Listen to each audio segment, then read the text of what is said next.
Hello, good morning students. Today in 11th class mathematics we are continuing with probability. Exercise 16.3. We have completed up to question number 13. आज की class अभी हम लोग शुरू कर रहे हैं क्वेश्चन नंबर 14 से.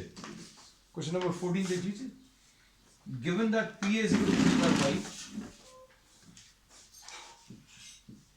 PA is equal to 3 by 5, PB is equal to 1 by 5, और इसमें क्या फाइंड पी ए और बी, पी ए और बी ये निकालना है. मतलब अभी हम लोगों को P of A union B निकालना है. And given A and B are mutually exclusive. Mutually exclusive का मतलब क्या है? ऐसे इवेंट्स जिनमें कुछ भी कॉमन नहीं हो. मतलब happening of one rules out the possibility of happening of other. मतलब अगर एक हो गया तो दूसरा नहीं होगा. अगर हेड आ गया तो टेल नहीं आएगा. अगर कार्ड रेड कलर का है तो वो ब्लैक नहीं हो सकता, है ना. तो ये ऐसे एग्जांपल्स हैं जो म्यूचुअली एक्सक्लूसिव है. So we say that A intersection B क्या आएगा, इसमें खाली सेट आएगा. तो अभी हम लोग बोलेंगे P of A intersection B will be 0. So probability of A union B will be equal to PA plus PB minus P of A intersection B. अब A intersection B की वैल्यू बच्चों 0 है. So we say that P of A union B will be equal to P of A plus P of B. अब ये वाला part बच्चों 0 है because These events are mutually exclusive. ये mutually exclusive events हैं, तो इनमें कुछ भी कॉमन नहीं आएगा. तो A यूनियन B अगर आपको निकालना है तो ये कितना आ जाएगा? This will be 3 by 5 and plus 1 by 5. So answer will be what? 4 by 5. So this is the answer to question number 14. अब question number 15 देख लो. Question number 15 में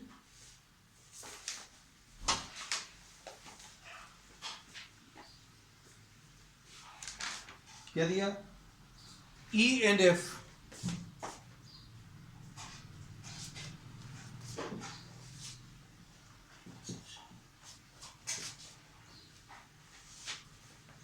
if E and F are events such that PE दिया है, PF दिया है,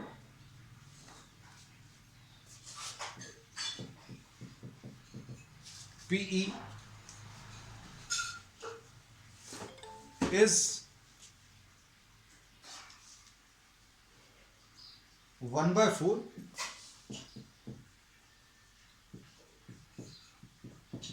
PF is 1 by 2 and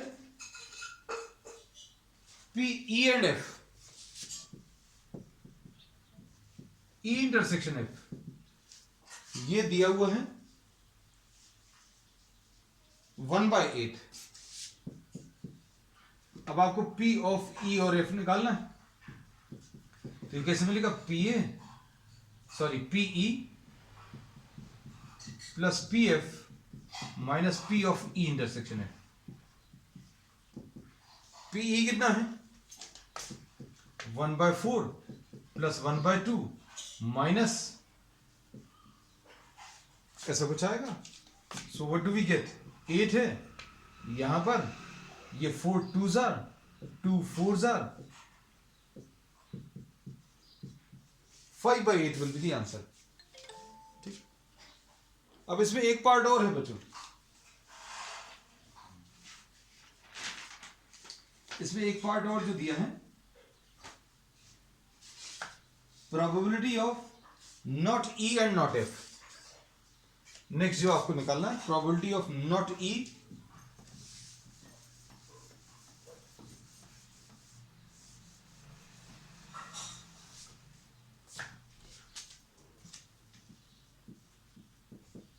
not E and not F.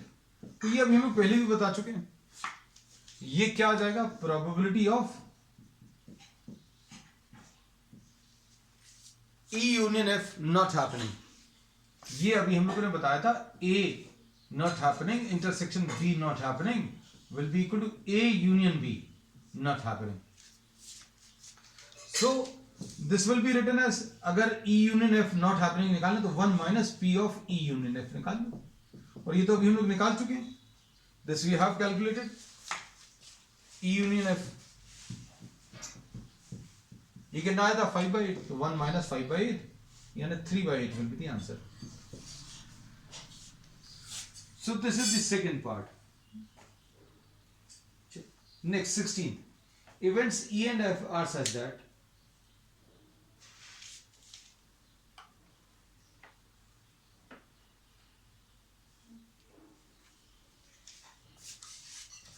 Question number 16 देखो.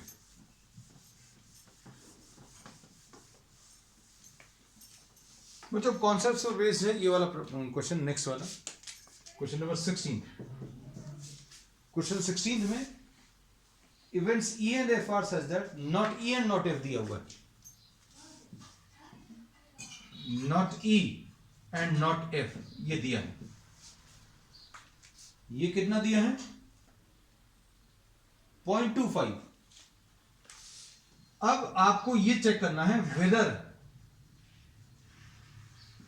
E and F are mutually exclusive or not. Mutually exclusive को short में ME लिख दिया है ना. अब देखो इसको कैसा लिखेंगे, P E bar intersection F bar. E not happening and F not happening. क्या लिख सकते हैं इसको, अगर अभी हम लोग लिखना है, अगर आपको इसको सिंप्लीफाई करना है कैसा लिख सकते हैं,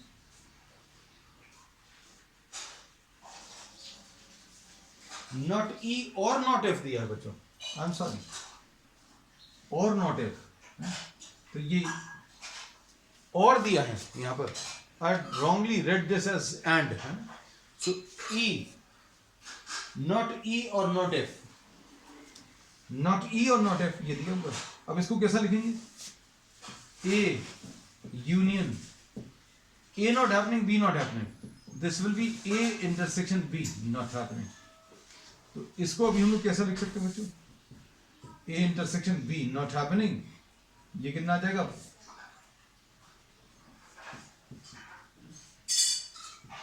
E and F not happening. ये कितना आ जाएगा 0.25. E not happening union F not happening.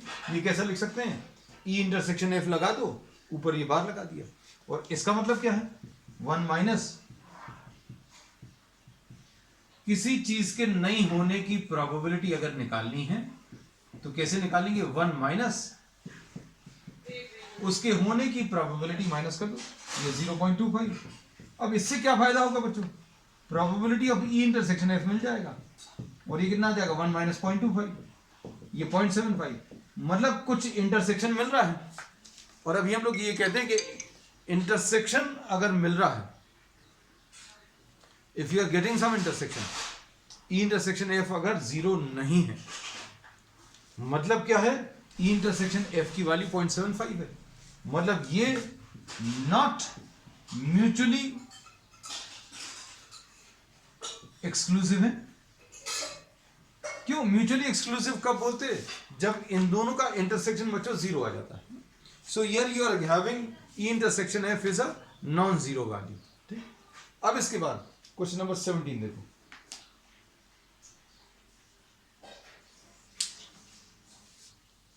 इसमें बहुत सारे कॉन्सेप्ट्स बच्चों सेट थ्योरी के यूज होते हैं. Obviously you should be having a good command over that topic. फिर भी अगर नहीं है तो हम फॉर्मूले जो मेन की कॉन्सेप्ट जो यूज हो रहे हैं वो अलग से आपको बताते जा रहे हैं. क्वेश्चन नंबर 17 देखो.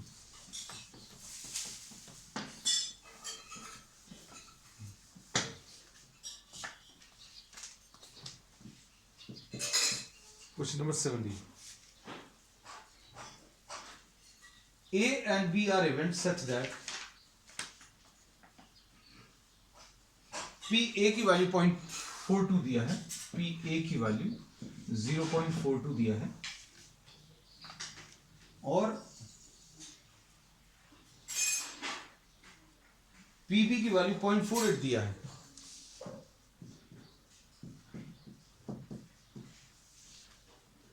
और क्या दिया है? P, A and B 0.16 दिया है. P not A not B. Not a बताना है आपको, नॉट बी बताना है. Not a not be. और क्या बताना है इसमें? पी ए और बी. तो ये कैसे मिलता है? अभी हम लोगों ने पिछले प्रॉब्लम में भी डिस्कस किया था. A not happening will be 1 minus probability of A happening. मतलब ये कितना आ जाएगा? 1 माइनस 0.42. मतलब ये आ जाएगा 0.58. 1 B not happening, 1 minus P भी निकाल लो. 1 माइनस 0.48 यानी 0.52. ए और बी निकालना. तो ये कैसे मिलेगा? P A plus P B minus P of A intersection B, ऐसा कुछ आएगा. तो ये आ जाएगा 0.42 प्लस 0.48 माइनस 0.16. तो ये कितना आ जाएगा? 0.9. ये दोनों को मिलाकर 0.9 आएगा माइनस 0.16 है ना. तो ये कितना आ जाएगा? 0.74 I think. 0.74. This will be the answer. अब उसका question number 18.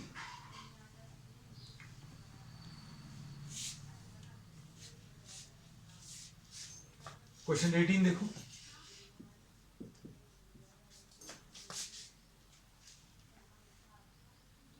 In class 11 of a school, 40% of the students study mathematics. 40%, 40 by 100. 30% study bio, 30 by 100. And 10% study both mathematics and bio. Mathematics and bio. ये दिया हुआ है, मतलब ये कितना है? 10%. 10 by 100. इसको क्या बोलेंगे? P of M intersection B. अब इन्होंने बोला you have to find out M और B और probability of M union B. ये लिखा. If a student is selected at random, then what is the probability that he will be studying mathematics or bio? ये कितना आ जाएगा? PM लिखो plus PB लिखो minus P of M intersection B लिख लो. कितना आएगा? PM 40 by 100, PB कितना 30 by 100, PM intersection B 10 by 100. लो भाई खत्म हो गया problem. 60 by 100 is the answer. 60%. 60% या 3 by 5 बोल सकते हो. So this is question number 17. Sorry, this is question number 89. Sorry, 19 इसके बाद.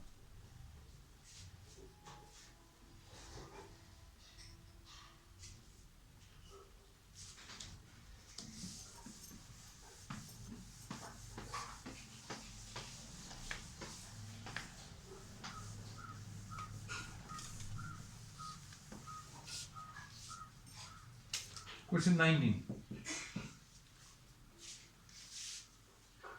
In an entrance test that is graded on the basis of 2 examinations, the probability of randomly chosen student passing the first examination. Probability of the student passing the first examination 0.8. And the probability of passing the second examination is 0.7. ठीक है. Second paper थोड़ा सा tough बना है. देखो second exam पास होने की 0.7 है. The probability of passing at least 1, अब एटलीस्ट 1 दिया है बच्चों, मतलब प्रोबेबिलिटी, मतलब एटलीस्ट 1 का मतलब क्या रहेगा? एटलीस्ट 1 मतलब क्या रहेगा? He is passing either first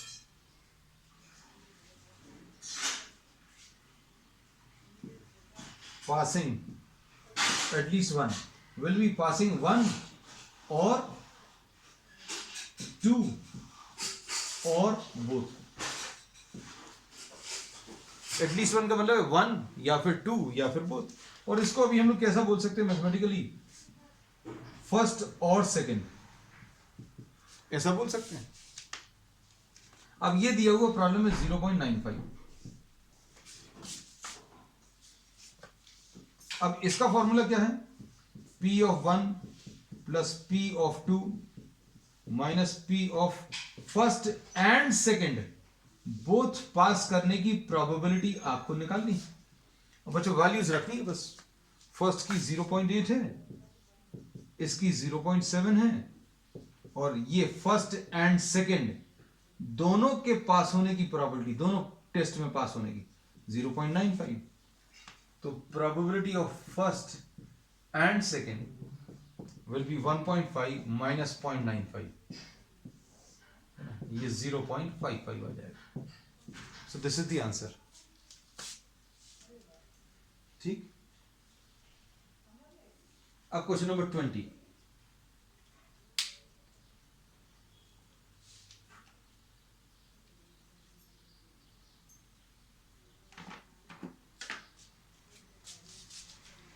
question 20 देख लीजिए.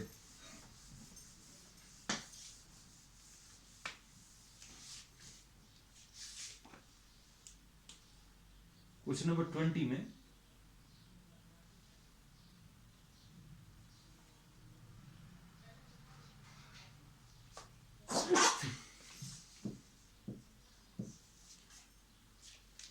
the probability that a student will pass the final examination in both Hindi and English. English में भी पास हो गया एंड हिंदी में भी पास हो गया, इसकी प्रोबेबिलिटी 0.5 दिया है.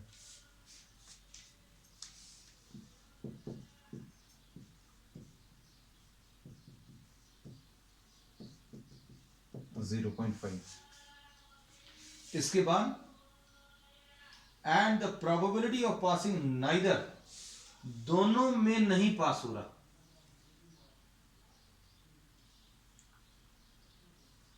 0.1. English not passing and Hindi not passing, ये 0.1 दिया. इंग्लिश में भी पास नहीं हो रहा एंड हिंदी में भी पास नहीं हो रहा. इसको अभी हम लोग कैसा लिख सकते हैं बच्चों? E यूनियन H लिख सकते हैं विद अ बार. इंटरसेक्शन हटेगा, यूनियन आ जाएगा, पूरे के ऊपर बार लग जाएगा 0.1. और इस पूरे के ऊपर बार का मतलब क्या है? ये देखो, ये लिखे हुए हैं फॉर्मूले से, अभी हमने रब भी नहीं किए. 1 minus probability of E union H, ये 0.1. So probability of E union H, ये 1 माइनस 0.1 यानी 0.9 आ गया. अब देखो डेटा और क्या दिया है. is the probability of passing English examination. Probability of passing English examination 0.75 है. आपको हिंदी एग्जामिनेशन में पास होने की प्रोबेबिलिटी बतानी, कैसे निकालेंगे? E union H is equal to P of E plus P of H minus P of E intersection H. E union H कितना है? 0.9. P of E 0.75. P of H निकालना है. P of E intersection H 0.5. तो P of H कैसे मिलेगा? 0.9 plus 0.5 minus 0.75. इसको solve कर लो. अब इसको सॉल्व करने पर कितना आ जाएगा बच्चों?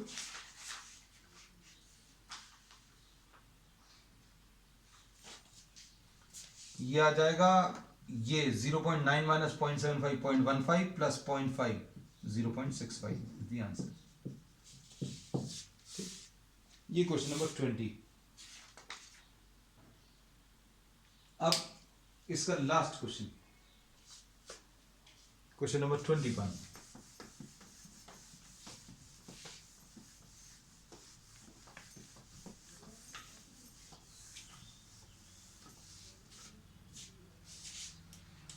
In a class of 60 students, ये 60 स्टूडेंट्स की क्लास है बच्चों। So number of elements in the sample space 60 है। 30 opted for NCC. Number of NCC students 30. Number of students who opted for NSS, ये 32 दिया है। And 24 opted for both NCC and NSS। दोनों को opt करने वाले स्टूडेंट्स कितने हैं बच्चों? 24।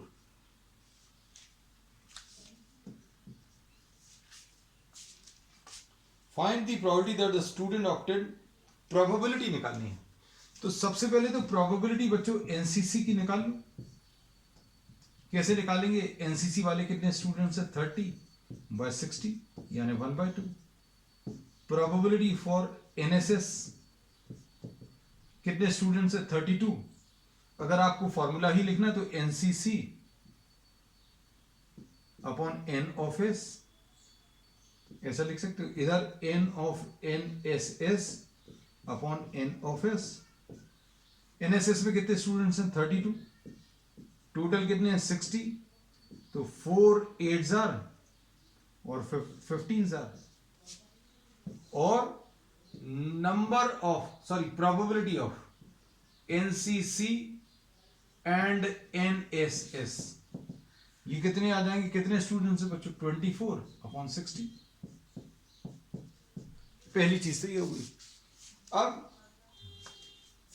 probability of NCC or NSS will be probability of NCC plus probability of NSS minus probability of NCC intersection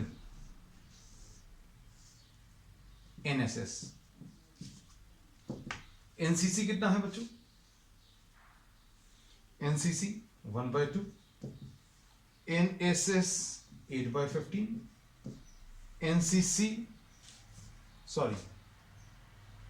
NSS कहाँ है बच्चों? 8/15। Okay. Probability of NCC intersection NSS ये 2/5। ठीक है। अब आपको इसको सॉल्व करना है। सिंप्लीफाई कर लो इसको। सिंप्लीफाई करने पर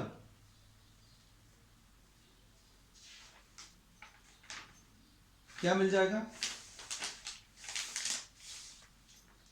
इसमें ज्यादा अच्छा बच्चों इसी फॉर्म में इसको रख लें। किस फॉर्म में? ये 30/60 लिख लें इसको बिना सॉल्व किया, क्योंकि एलसीएम तो लेना ही पड़ेगा। और ये कितना है? एनएसएस वाला कितना है? 32/60। और ये इंटरसेक्शन कितना है? 24। अभी कितना आ जाएगा? 62 माइनस 24, 62 माइनस 24 यानी 38/60 यानी 19/30। ऐसा कुछ आ जाएगा आंसर। नेक्स्ट इसके बाद, the student has opted neither NCC nor NSS. NCC भी नहीं एंड एनएसएस भी नहीं। दोनों के ऊपर बार लगा हुआ है। दोनों के ऊपर बार लगा तो क्या लिखोगे बच्चों? एनसीसी यूनियन लगा देना NSS लगा देना और ये दोनों के ऊपर से बार हटकर क्या आ जाएगा, पूरा एक कंप्लीट बार। और ये कैसे मिलेगा, ये मिलेगा 1 minus probability of NCC union NSS, और ये 1 माइनस 19/30 यानी ये 11/30 आ जाएगा। सेकेंड पार्ट का answer, the student is opted for NSS but not NCC। अब इसका third part, the student has opted for NSS तो चाहिए लेकिन NCC नहीं चाहिए। तो ये देखो इसका फॉर्मूला क्या है, A इंटरसेक्शन B बार अगर चाहिए तो कैसे निकालेंगे, A minus A intersection B। A में से आप क्या, A इंटरसेक्शन B माइनस कर दो। अब ये क्या आ जाएगा, probability of NSS minus probability of NSS intersection NCC। NSS कितना है बच्चों, 32/60, और इंटरसेक्शन कहां गया, इंटरसेक्शन 24/60। तो ये कितना आ जाएगा, 8 डिवाइडेड बाय 60, 2/15। ये इसका answer. So this finishes 16.3 and we will be continuing with the same topic on the next one. That's all for today.